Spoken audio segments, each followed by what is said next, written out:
Salut tout le monde. Dans cette vidéo, vous allez voir comment le projet de loi de Trump a été complètement détruit lors d'une interview en direct sur Fox News. La situation est devenue si tendue qu'il a perdu son sang-froid. Ne manquez aucun de nos contenus. Abonnez-vous maintenant à la chaîne et activez la cloche de notification pour rester informé de toutes les nouveautés. Voyons ce qui s'est passé. Washington, mai 2025, la ville était en effervescence. Donald Trump, récemment investi président, dominait les gros titres. Ses promesses de campagne résonnaient dans les cafés, les bureaux, les réseaux sociaux. Deux d'entre elles se démarquaient: pas d'impôt sur les pourboires, pas d'impôt sur la sécurité sociale pour les seniors. Pour beaucoup, c'étaient des idées audacieuses, pour d'autres, un pari risqué.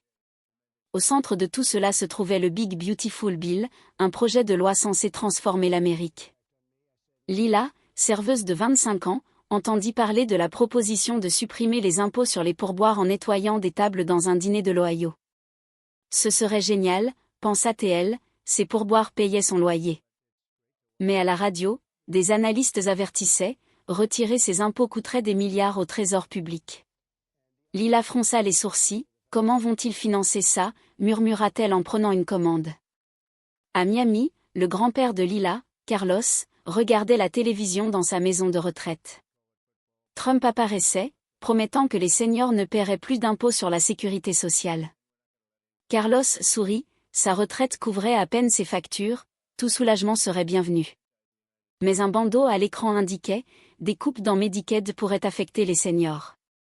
Carlos secoua la tête, il y a toujours un hic, grommela-t-il. Au Capitole, le comité de l'énergie de la Chambre travaillait sur la législation de réconciliation, base du Big Beautiful Bill. Le plan était ambitieux, outre les exemptions fiscales, il incluait des coupes dans Medicaid, de nouveaux critères de travail pour les bénéficiaires. L'idée était d'économiser, d'encourager la responsabilité, selon Trump. Mais tous n'étaient pas d'accord. Des républicains comme Chip Roy, Josh Brechin montraient leur réticence. On ne peut pas couper les prestations sans un plan clair, déclara Roy dans une interview. Les critiques montaient. À New York, Emma, jeune journaliste, couvrait le projet pour un site d'actualité. Elle interrogea des économistes qui avertissaient, les coupes dans Medicaid pourraient priver des millions de soins. Emma notait tout, sentant le poids de l'histoire. Sur X, les posts explosaient d'opinion, certains qualifiaient le projet de révolutionnaire, d'autres de désastre. Une vidéo de Fox News circulait, montrant Trump défendant le projet avec ferveur, visiblement agacé par les critiques. Dans l'Ohio, Lila rencontra Emma par hasard, alors que la journaliste commandait un café au dîner. Elles discutèrent du projet. Les pourboires m'aident, mais si on coupe le Medicaid de ma mère, demanda Lila. Emma n'avait pas de réponse. C'est ce que j'essaie de comprendre, dit-elle, regardant ses notes. Elles échangèrent leurs contacts. Emma sentait que cette histoire ne faisait que commencer. Au Capitole, la tension s'intensifiait. Le comité du budget de la Chambre rejeta le projet dans un vote serré. Trump, furieux, préparait une réponse. Lila, Carlos, Emma, chacun dans son coin, sentaient que l'avenir du pays était en jeu. Que se passerait-il ensuite? Le soleil de mai brillait fort à Washington, mais l'ambiance au Capitole était tendue. Le Big Beautiful Bill de Donald Trump, célébré il y a quelques semaines, affrontait une tempête. Lila, serveuse dans l'Ohio, suivait les nouvelles sur son téléphone pendant une pause. Une vidéo sur X montrait le sénateur Ron Johnson, républicain du Wisconsin, lors d'une interview sur Fox Business. Ce projet n'est pas beau, désolé, c'est de la fausse publicité, disait-il, le visage sérieux. Lila s'arrêta, intriguée, fausse publicité, pensa-t-elle, que se passe-t-il? À Miami, Carlos, dans sa maison de retraite, regardait la même interview à la télévision. Johnson ne mâchait pas ses mots. Ce n'est pas un Big Beautiful Bill, c'est juste de la rhétorique, affirma-t-il, critiquant le plan de Trump. Carlos secoua la tête. Il voulait croire en la promesse de moins d'impôts sur la sécurité sociale, mais les mots de Johnson l'inquiétaient. Si même les républicains sont contre, où cela va-t-il mener, murmura-t-il. Pendant ce temps, Emma, journaliste à New York, travaillait sans relâche. Elle obtint un exemplaire de l'article d'opinion de Johnson dans le Wall Street Journal, intitulé La vérité laide sur le Big Beautiful Bill. Dans le texte, Johnson avertissait que le projet, avec ses exemptions fiscales, ses coupes mal planifiées dans Medicaid, augmenterait le déficit. Il prévoyait que la dette nationale, déjà à 37 trillions de dollars, pourrait grimper à 60 trillions en 10 ans. Emma souligna une phrase, « Nous ne pouvons pas soutenir quelque chose qui hypothèque l'avenir de nos enfants. » C'était explosif. Au dîner de l'Ohio, Lila montra l'article à un collègue. Ce sénateur dit que le projet va endetter le pays encore plus, expliqua-t-elle. Mais la promesse de ne pas taxer les pourboires, ça ne devait pas aider des gens comme moi? Son collègue haussa les épaules. Les politiciens promettent toujours, mais ce n'est jamais simple. Lila sentit une boule dans la gorge. Elle voulait croire en Trump, mais les critiques de Johnson étaient logiques. Et si le prix des promesses était trop élevé? Emma, dans son petit appartement, écrivait un article. Elle interrogea un économiste qui confirmait les calculs de Johnson, les coupes fiscales pourraient coûter des milliards, les ajustements dans Medicaid ne combleraient pas le trou. Sur X, la hashtag Big Beautiful Bill divisait les opinions. Certains soutiens de Trump traitaient Johnson de traître, d'autres, même républicains, étaient d'accord avec lui. Un post viral citait Johnson, « Je refuse de voter pour quelque chose qui augmente le déficit. » Emma savait que son refus pouvait tout changer. Au Capitole, la pression montait. Johnson, dans une conférence de presse, répéta qu'il ne soutiendrait pas le projet tel quel. « Il nous faut des coupes réelles dans le budget, pas des promesses vides, dit-il. En coulisses, les alliés de Trump tentaient de négocier, mais le président, selon des rumeurs, était furieux. Une émission en direct de Fox News promettait une réponse de Trump. Lila, Carlos, Emma, chacun dans son coin, sentaient que la prochaine étape serait décisive. Que ferait Trump face à un allié si critique? La chaleur de mai à Washington semblait amplifier la tension dans le pays. Le Big Beautiful Bill de Donald Trump, déjà ébranlé par les critiques de Ron Johnson, faisait face à un nouvel obstacle, le sénateur Rand Paul du Kentucky. Lila, serveuse dans l'Ohio, vit une vidéo de Paul sur X pendant une pause. Trump a accepté un avion du Qatar, c'est inacceptable, disait-il, d'un ton ferme. Lila fronça les sourcils, un avion, comment ça, demanda-t-elle, perplexe. À Miami, Carlos, dans sa maison de retraite, regardait CNN. La nouvelle était grave, Paul accusait Trump de violer la Constitution en acceptant l'avion, invoquant la clause des émoluments, qui interdit les cadeaux de gouvernements étrangers. Le Qatar, selon Paul, avait un passif de violation des droits humains, comme l'exploitation des travailleurs migrants.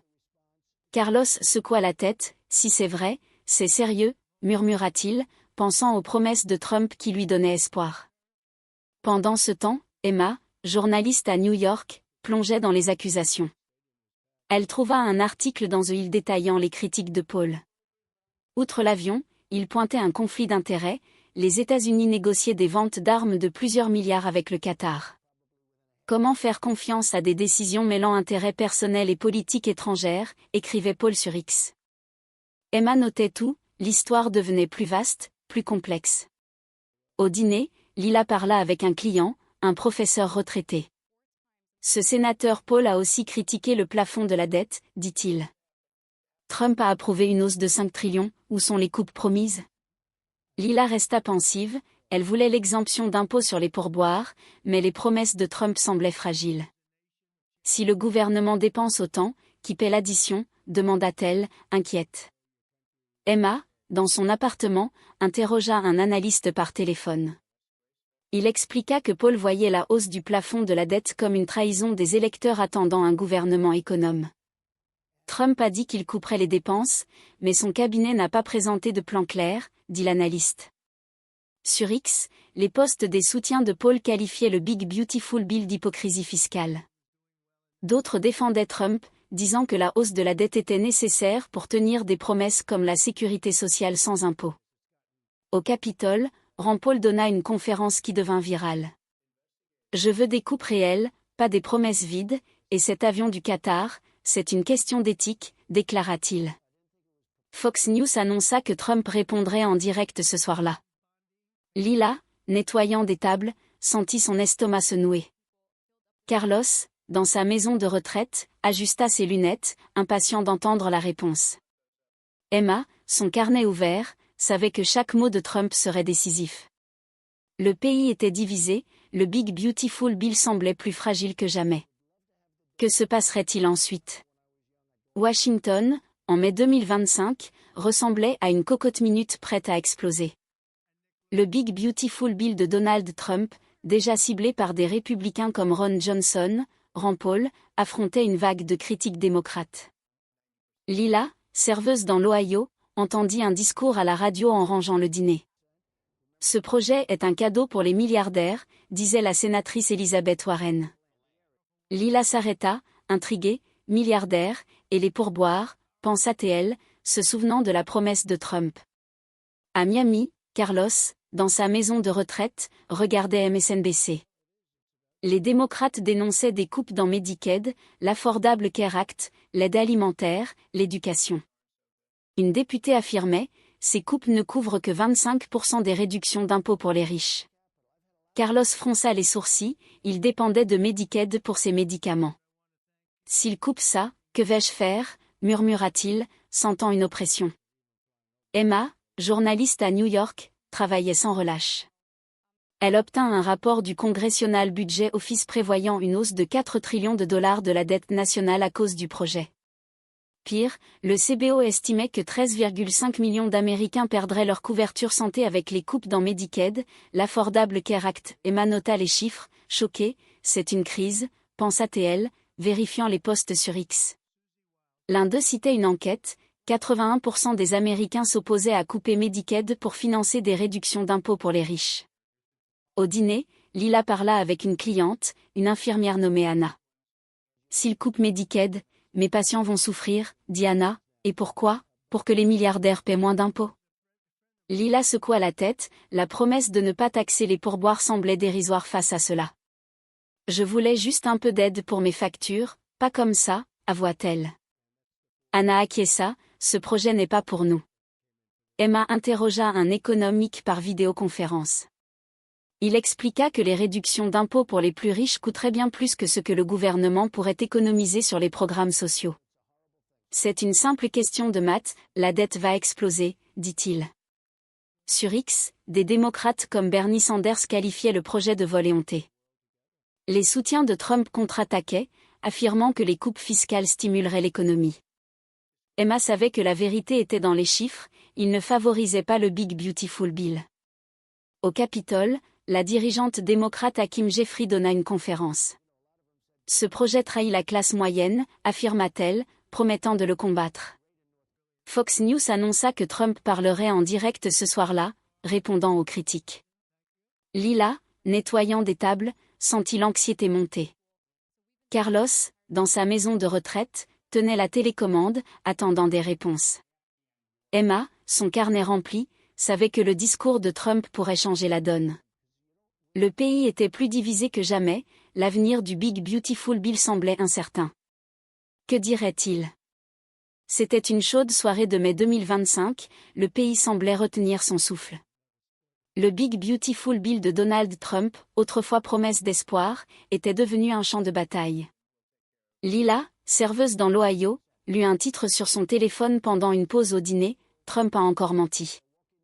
L'article disait que les promesses de campagne, pas d'impôt sur les pourboires, les heures supplémentaires, la sécurité sociale, n'étaient pas dans le projet. Lila ressentit un vide, c'était trop beau pour être vrai, murmura-t-elle. À Miami, Carlos, dans sa maison de retraite, regardait un débat à la télévision. Des analystes comparaient les promesses de Trump au texte du projet.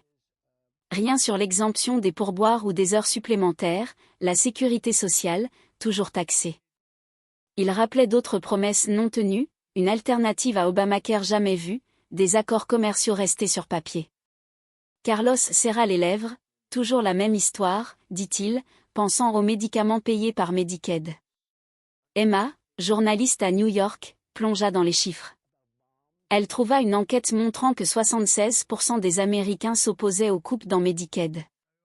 L'opposition était forte partout, 95% des démocrates, 79% des indépendants, même 55% des républicains rejetaient l'idée. Emma nota, le peuple est contre. Sur X, les posts explosaient de frustration, un utilisateur écrivait « Trump a promis pas d'impôt sur les pourboires, ou est-ce mensonge ?» Emma savait que cela changeait tout. Au dîner, Lila parla avec un collègue, Miguel, qui faisait des heures supplémentaires pour sa famille. Trump a dit qu'il ne taxerait pas mes heures supplémentaires, raconta Miguel, mais le projet n'a rien changé. Lila acquiesça, frustrée, et les pourboires, ils ont promis, mais l'impôt est toujours là. La conversation fut interrompue par un client montrant une vidéo de CNN, des analystes confirmaient que le Big Beautiful Bill maintenait tous les impôts promis comme exemptés. Lila secoua la tête, quelle déception. Emma interrogea un chercheur par email. Il expliqua que les coupes dans Medicaid, l'Affordable Care Act, l'aide alimentaire visait à financer des exemptions fiscales pour les riches, pas pour les travailleurs comme Lila ou les seniors comme Carlos. Les promesses étaient justes pour gagner des voix, dit-il.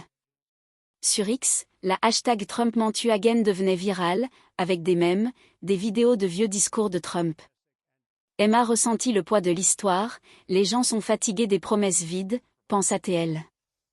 Au Capitole, les débats s'enflammaient, mais l'opposition grandissait.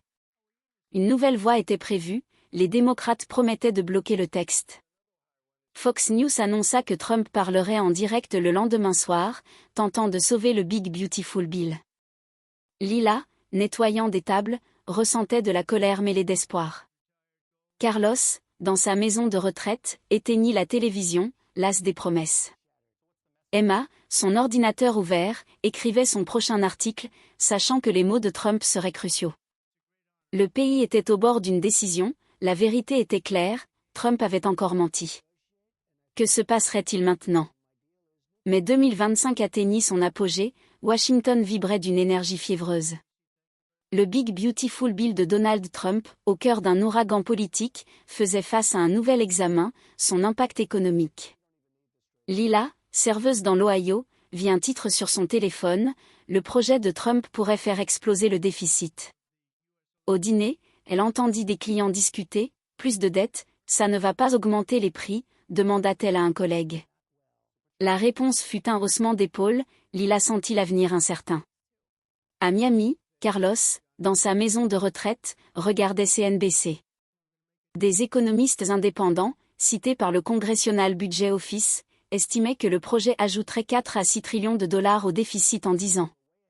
Comparé aux politiques de Trump de 2017 à 2021, comme les coupes fiscales ayant accru la dette de 1,9 trillion, le Big Beautiful Bill semblait encore plus risqué.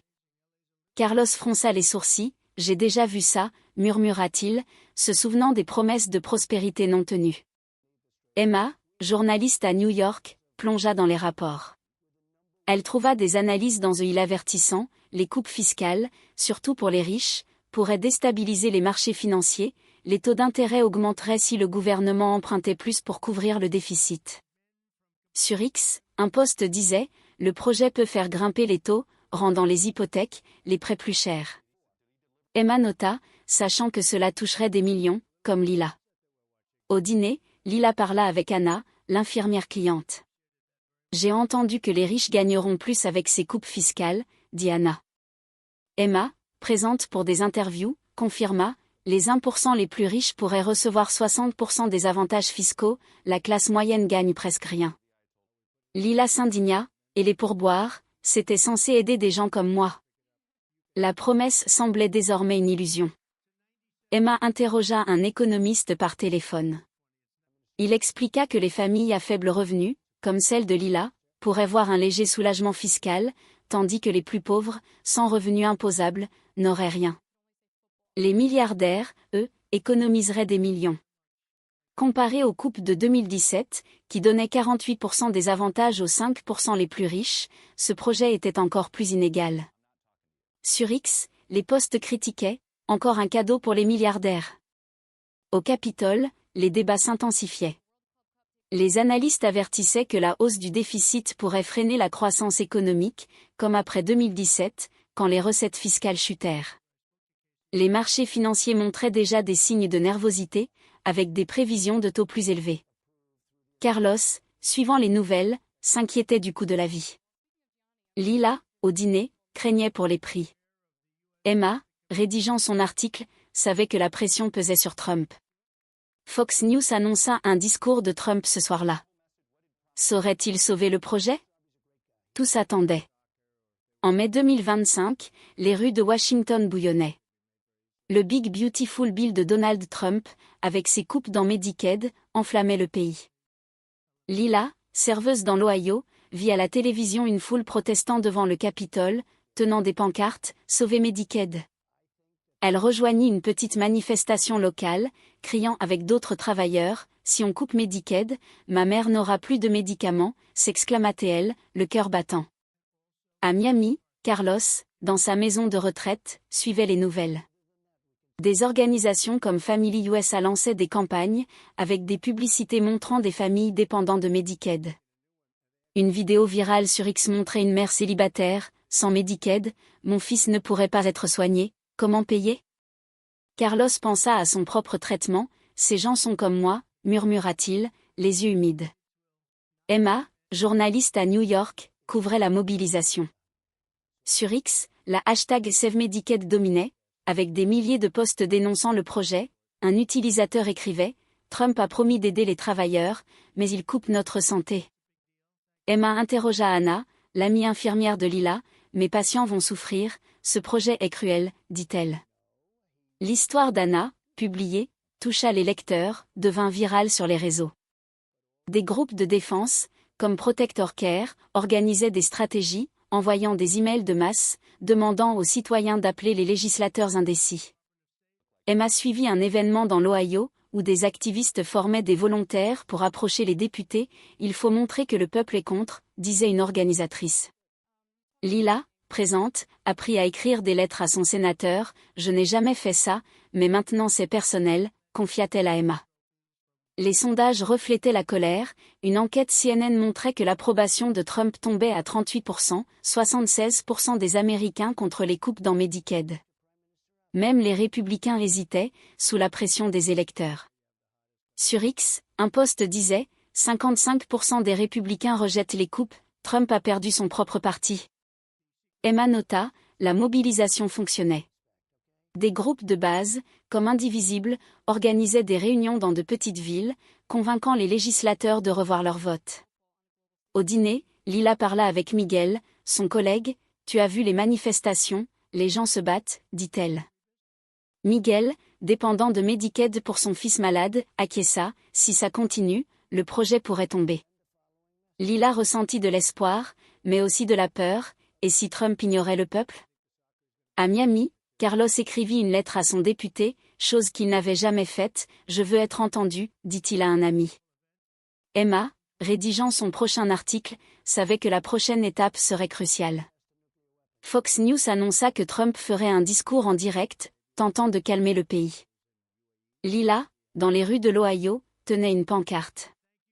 Carlos, devant la télévision, attendait des réponses. Emma, son téléphone enregistrant les réactions, sentait l'énergie du moment. Le Big Beautiful Bill vacillait, mais que dirait Trump? Le peuple était uni, jusqu'à quand? Mais 2025 battait son plein, Washington vibrait de tension. Le Big Beautiful Bill de Donald Trump, devenu un terrain miné politiquement, faisait face à un Congrès divisé. Lila, serveuse dans l'Ohio, suivait les nouvelles sur son téléphone pendant une pause au dîner. Un titre disait « Le Congrès presse le pas pour voter le projet de Trump ». Elle soupira. « Est-ce que ça va passer ?» se demanda-t-elle, pensant au Medicaid de sa mère. À Miami, Carlos, dans sa maison de retraite, regardait ses spans. Des analystes expliquaient le calendrier législatif. Le projet devait être voté à la Chambre d'ici juin, puis au Sénat. Il y avait place pour des amendements, peut-être pour adoucir les coupes dans Medicaid. Carlos espérait que cela arrive. « S'il modère, je ne perdrai peut-être pas mes médicaments », murmura-t-il, ajustant ses lunettes. Emma, journaliste à New York, plongea dans le processus. Elle découvrit que la direction républicaine, menée par Mike Johnson, planifiait d'accélérer le vote, offrant de petites concessions, comme maintenir une partie du financement de Medicaid. Sur X, un post disait « les républicains veulent approuver le projet avant les vacances d'été. Mais les démocrates, dirigés par Chuck Schumer au Sénat, promettaient de bloquer, utilisant des tactiques comme de longs discours pour tout retarder. Au dîner, Lila parla avec Anna, l'infirmière. « J'ai entendu que des députés modérés pourraient changer le projet », dit Anna. Emma, présente pour des interviews, confirma « Les modérés, comme Susan Collins, Joe Manchin, peuvent être décisifs, ils veulent moins de coupes, plus d'équilibre. » Lila sentit une lueur d'espoir. « Espérons qu'ils écoutent le peuple », dit-elle, se souvenant des manifestations. Emma interrogea un analyste politique par téléphone. Il expliqua que des négociations de dernière minute pourraient sauver le projet, les républicains pourraient accepter des amendements pour protéger les programmes sociaux, les démocrates cédaient sur certaines coupes fiscales. Mais le temps pressait. Sur X, un post avertissait, si le projet échoue, les élections de 2026 seront un chaos pour Trump. Emma nota, le Big Beautiful Bill pourrait définir l'avenir politique du pays. Au Capitole, la tension était palpable, des groupes de défense envoyaient des pétitions, pressant les modérés. Les sondages montraient que 60% des électeurs voulaient un projet révisé, pas la version originale. Carlos écrivit une autre lettre à son sénateur, demandant de la modération. Lila, dans l'Ohio, rejoignit une marche locale, tenant une pancarte « Protéger notre santé ». Emma couvrait tout, sachant que chaque mouvement comptait. Fox News annonça que Trump rencontrerait les leaders du Congrès ce soir-là, cherchant un accord. Lila, nettoyant des tables, imaginait ce qui en sortirait. Carlos, devant la télévision, espérait une solution.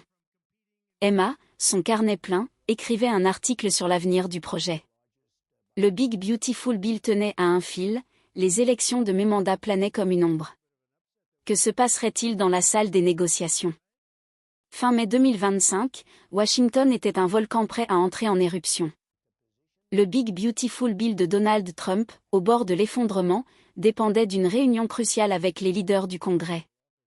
Lila, serveuse dans l'Ohio, suivait les nouvelles sur son téléphone au dîner. Un titre disait « Trump tente de sauver son projet dans une réunion décisive ». Elle sentit son cœur s'accélérer, espérant que les coupes dans Medicaid seraient revues, pour sa mère. À Miami, Carlos, dans sa maison de retraite, regardait Fox News. La réunion, retransmise en partie, montrait Trump insistant « Ce projet est vital pour l'Amérique ». Mais des fuites révélaient des tensions, les républicains modérés exigeaient moins de coupes dans les programmes sociaux, les démocrates refusaient tout compromis sans garantie. Carlos serra les poings, « Ils doivent protéger Medicaid », murmura-t-il, pensant à ses médicaments. Emma, journaliste à New York, couvrait chaque détail. Elle apprit par une source que Trump avait proposé une amende, réduisant les coupes dans Medicaid de 20%, en échange d'une approbation rapide. Les républicains comme Susan Collins semblaient ouverts, mais Chuck Schumer, au Sénat, qualifiait l'offre d'insuffisante. Sur X, un post disait « L'amende de Trump ne sauve pas assez de vies, les démocrates tiennent bon ». Emma nota, la bataille était loin d'être terminée. Au dîner, Lila discuta avec Miguel, son collègue. « J'ai entendu que Trump veut modifier le projet, dit-elle, mais est-ce que ça aidera vraiment ?» Miguel, dont le fils dépendait de Medicaid, haussa les épaules. « Il parle beaucoup, mais je veux des résultats. » Lila acquiesça, la promesse de ne pas taxer les pourboires semblait oubliée, tout tournait autour des négociations. Elle rejoignit une réunion communautaire après le travail, où des activistes planifiaient plus de manifestations. Emma interrogea un analyste politique par vidéoconférence. Il expliqua que les modérés des deux partis jouaient un rôle clé. S'ils s'unissaient pour une version révisée du projet, il pourrait passer, sinon, il échouerait avant l'été. Les implications pour les élections de 2026 pesaient lourd, un échec pourrait affaiblir Trump, renforcer l'opposition. Sur X, les posts reflétaient l'incertitude, certains disaient « Trump perd du terrain », d'autres « Il va forcer la victoire ». Au Capitole, les groupes de défense intensifiaient la pression, organisant des appels téléphoniques, des pétitions ciblant les sénateurs indécis. Une enquête montrait que 65% des Américains voulaient un projet sans coupe dans Medicaid, même parmi les républicains, le soutien chutait. Carlos envoya un courriel à son député, « Ma voix compte », écrivit-il, espérant influencer. Lila, dans une manifestation, cria avec la foule, « Pas de coupe, pas de compromis. Fox News annonça que Trump parlerait au public le lendemain, révélant les progrès des négociations. Lila, nettoyant des tables, se demandait si les changements suffiraient. Carlos, devant la télévision, attendait des nouvelles concrètes. Emma, rédigeant son article, savait que les prochains jours seraient décisifs.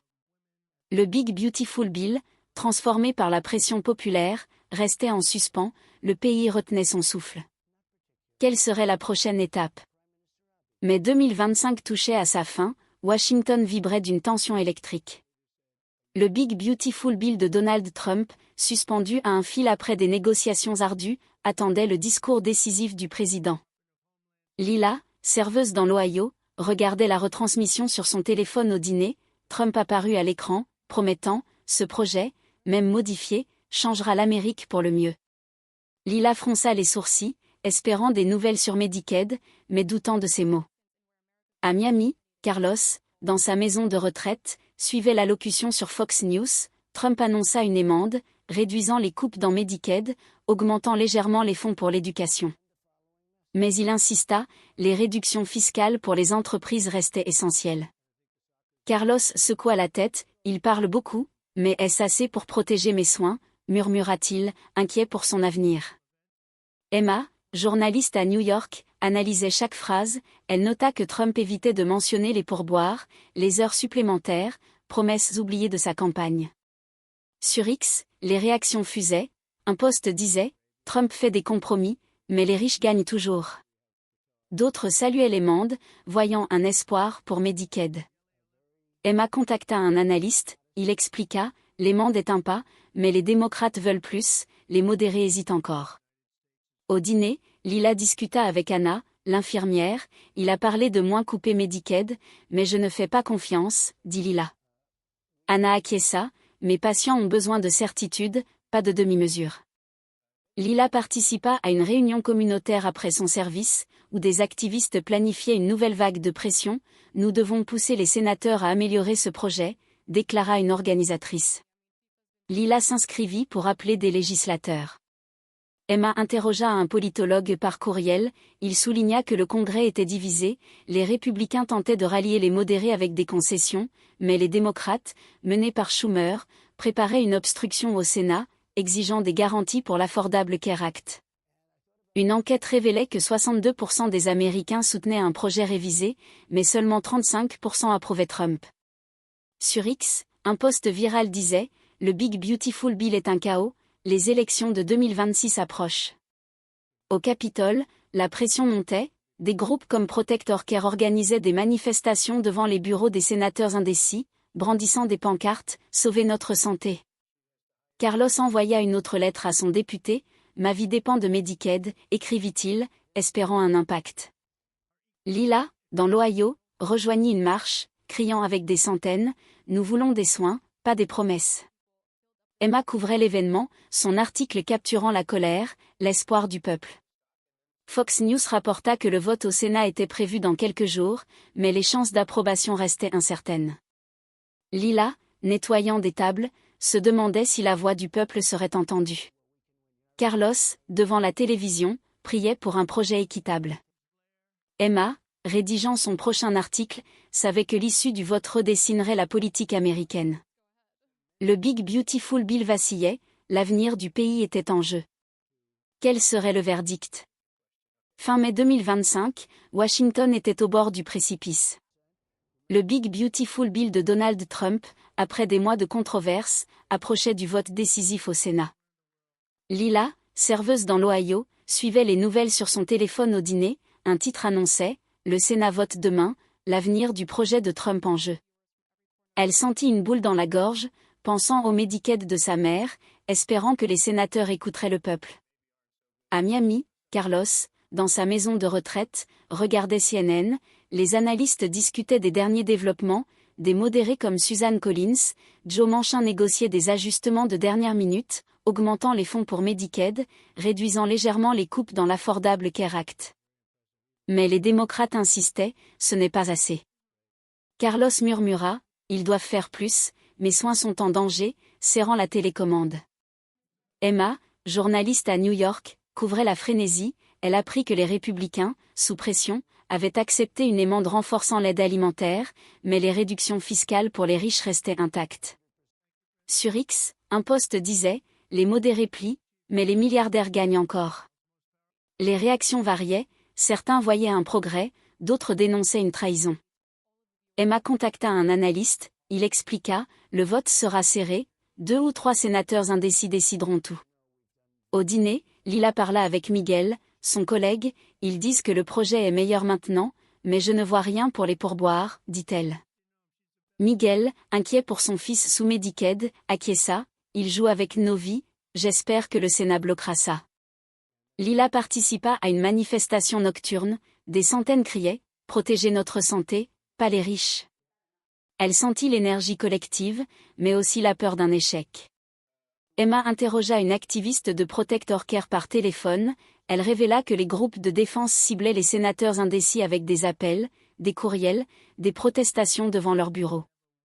Une enquête montrait que 68% des Américains voulaient un projet sans coupe majeure dans les programmes sociaux, même parmi les républicains, le soutien chutait à 40%. Sur X, un post viral disait « Le peuple a parlé, le Sénat écoutera-t-il » Au Capitole, l'atmosphère était étouffante, les sénateurs se réunissaient en coulisses, cherchant un compromis. Les démocrates menaçaient d'obstruction si les coupes restaient trop sévères, tandis que Trump, selon des rumeurs, faisait pression sur les républicains pour voter rapidement. Carlos envoya un dernier courriel à son sénateur, « Ma voix doit compter », écrivit-il, espérant influencer. Lila, dans l'Ohio, rejoignit une veillée, tenant une bougie avec d'autres, « Nous ne lâcherons pas ». Fox News rapporta que le résultat du vote serait annoncé dans les prochaines heures, le pays entier attendait. Lila, nettoyant des tables, priait pour un projet équitable. Carlos, devant la télévision, sentait l'angoisse monter. Emma, rédigeant son article, savait que l'issue redessinerait l'avenir politique, social de l'Amérique.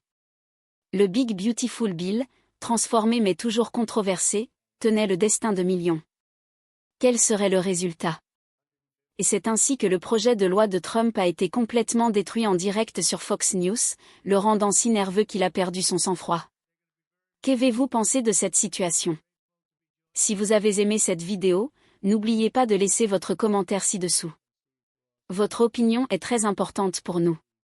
Cliquez sur le bouton d'abonnement si vous n'êtes pas encore abonné et activez la cloche de notification pour ne manquer aucune nouvelle vidéo. Merci beaucoup d'avoir regardé jusqu'ici et nous nous retrouvons dans la prochaine vidéo.